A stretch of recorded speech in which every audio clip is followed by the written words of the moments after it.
जो कहते हैं कि हम अल्लाह पर और रोज़े आखिर पर ईमान रखते हैं, हालांकि वो ईमान नहीं रखते।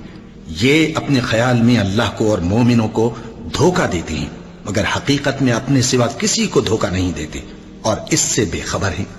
इनके दिलों में कुफ्र का मरज था, अल्लाह ने इनका मरज और ज्यादा कर दिया और इनके झूठ बोलने के सबब इनको दुख देने वाला अजाब होगा। और जब इनसे कहा जाता है कि जमीन में फसाद न डालो, तो कहते हैं कि हम तो इस्लाह करने वाले हैं। देखो, ये बिलाशुबा मुफसिद हैं, लेकिन खबर नहीं रखते।